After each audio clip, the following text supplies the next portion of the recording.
आपका जो प्रश्न है ये जलन और कुंठा से भरा हुआ है। जो आपने पूछा है ना अभी, पूजा होगी या नहीं होगी, ये सब बात की बात। आप पहले उस जमाने में किसी ऐसे व्यक्ति के होने की कल्पना कीजिए। उस जमाने में इन व्यक्ति के पास, बाबा साहब के पास 64 विषयों में, 64 बेटा, 64 विषयों में मास्टर डिग्री थी। देखो, दो चीजें जानो, श्रेष्ठता है तो स्वीकार करो, अच्छी चीजें हैं, यदि अनुकरणीय है तो अनुकरण करो उनका। फेसबुक, व्हाट्सएप, ट्विटर आदि के ज्ञान से आपका काम नहीं चलेगा। और एक बड़ी बात, प्रत्येक भारतीय को गर्व होना चाहिए। पुस्तक का नाम है वेटिंग फॉर ए वीजा। क्या नाम है पुस्तक का? Waiting for A visa. आप गूगल कर लेना इस बात को। कोलंबिया विश्वविद्यालय में इनकी लिखी हुई किताब पढ़ाई जाती। जलने वाले जलते रहेंगे भाई साहब, आप अपनी जलन बरकरार रखें। जिसे तरक्की करनी है वो इन्हें पढ़ेगा, जिसे अवनति के पथ पर जाना है वो बहस करेगा।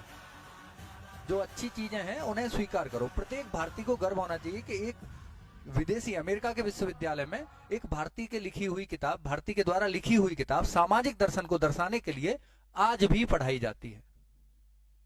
9 भाषाओं का ज्ञान था, और आपको क्या ज्ञान है? लिख दूं, डाल दूं फेसबुक पे। एक बात और समझो, आप जितना आप तनाव बढ़ाएंगे जीवन में, पूजा की जाएगी कि नहीं की जाएगी, बड़ी अच्छी बात है, इसमें क्या बुराई है? जिसका जो मन, भारत स्वतंत्र देश है, करे, क्या प्रॉब्लम आ गई? अंबेडकर को पढ़ा किसने है?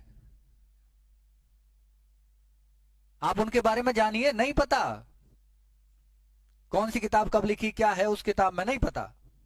लेकिन फेसबुक पे भाषण देने या कम्युनिटी में बैठ के उल्टी सीधी बातें करनी है। और आपको लग रहा होगा एक ब्राह्मण के मुंह से ऐसी बातें सुनना आपने उम्मीद नहीं की होगी। लेकिन यार एक बात तो मानो, आज आप इतनी सुविधाओं के होने के बावजूद वो नहीं कर सकते जो उन्होंने कुछ न होने के बावजूद किया था।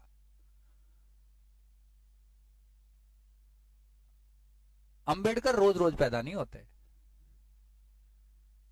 आप तो एक तिनका भी नहीं हो, आपकी मुसीबतें एक तिनके के बराबर भी नहीं है।